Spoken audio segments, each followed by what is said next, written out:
तो अब बताओ कि करे क्या। अब कर क्या सकते हैं भाई साहब। बात तो हम वही करेंगे, चाहे लोगों को कड़वी लगे या मीठी लगे। बात हमेशा सच्ची करेंगे, और सच्ची घटना को अगर दिखाते हैं तो हम गुनहगार कैसे हो सकते हैं। ठीक है ना। तो गुनहगार मुझे नहीं बनना है। जो भी दुनिया में घटित सच्ची घटनाएं हैं वो आप लोगों को बताना और दिखाना इंसान धर्म होता है। तो अब काफी लोग जो है, कोई लोग हष्ट पुष्ट रहते हैं और कोई लोग कमजोर रहते हैं। और ऐसी स्थिति क्यों हो रहती है? कई कारण होते हैं हष्ट पुष्ट रहने के और कमजोर रहने के। खान पान, खाना पीना वक्त पर नहीं मिलना, और सही खाना नहीं मिलने की वजह से लोग बड़े कमजोर होते हैं। ठीक है ना। और भारत देश में एक बात हमेशा से सुनने को मिली है। देखो,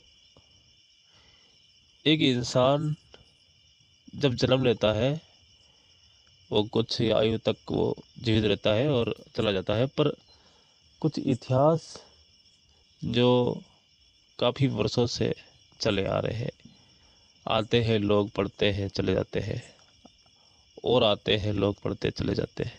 इस तरह का जो कार्यक्रम चलता रहता है, तो इतिहास कभी ख़त्म नहीं होता है। तो कुछ पन्नों में लिखा मिलता है कि काफ़ी सालों से भारत में एक व्रत नाम की चीज़ चलती है। एक ऐसी प्रथा, उपवास व्रत जैसी चीज़ें चलती है। और ये एक धर्म की बात नहीं, इसमें इसमें सभी धर्म की बात आ गई है।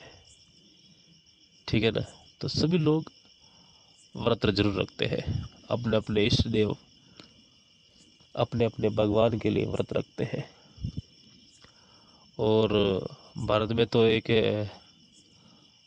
बड़ा त्योहार भी है, करवा चौथ, बहुत जल्द आने वाली है।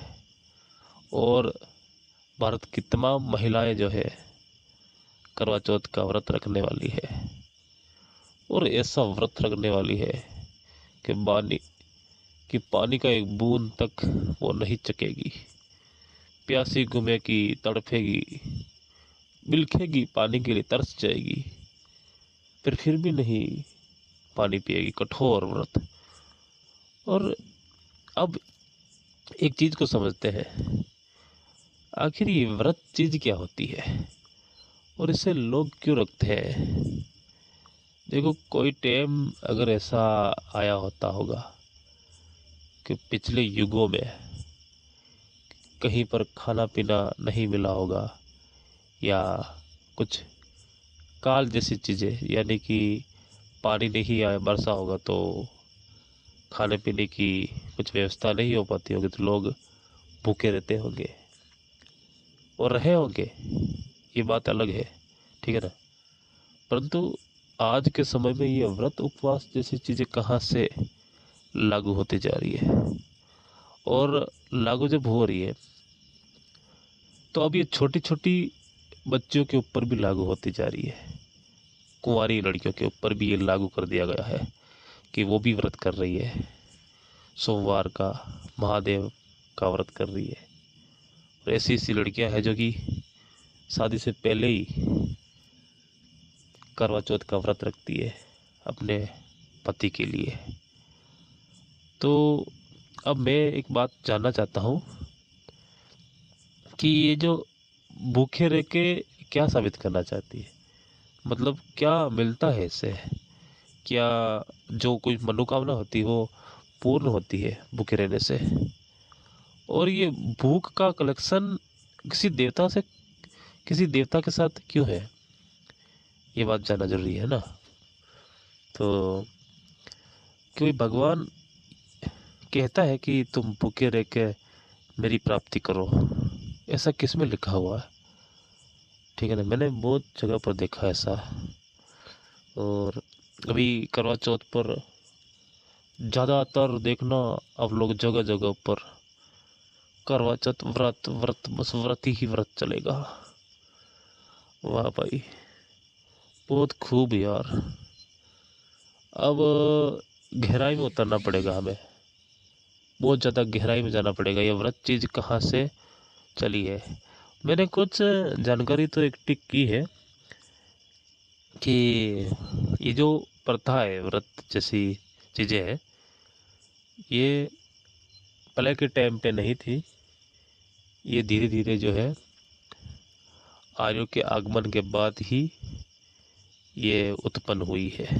ठीक है, आर्यों के आगमन के बाद। और ये कुछ चाल हो सकती है भारत के लोगों को कमज़ोर बनाने की। और अगर हम ये सोचेंगे कि ये भारत में कुछ चाल हो सकती है आर्यों की कमज़ोर बनाने की, तो ये तो हर धर्म में मिल रहा है ना ऐसा व्रत उपवास वाला सिस्टम। तो अगर आप लोगों के पास इसकी कुछ जानकारी हो तो शायद कमेंट करें मुझे और बताएं कि आखिर ये व्रत चीज़ कहाँ से उत्पन्न हुई है और ये आखिर लोगों को कहाँ तक ले जा रही है। क्या यही तो कारण नहीं है कि लोग दिन पे दिन कमज़ोर पड़ते जा रहे हैं? अब पिछले कुछ टाइम में नवरात्रि आई थी और नवरात्रि में लोग जो है 9 दिन तक व्रत रहे, अन्न पानी नहीं खाना यार। और जब शरीर जो है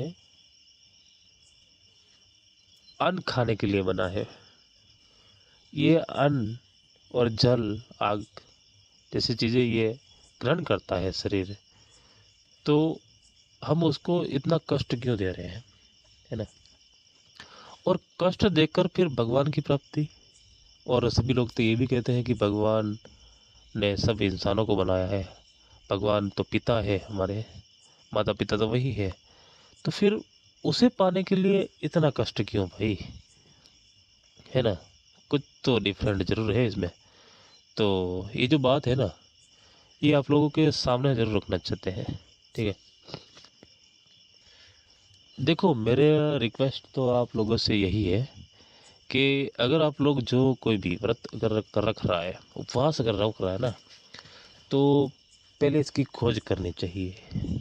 क्या है इसका माजरा, क्या सिस्टम है ये, कहाँ से ये शुरू हुआ है और इससे जो है फ़ायदा कैसे मिलता है, उस चीज़ों को आप लोग समझिए पहले।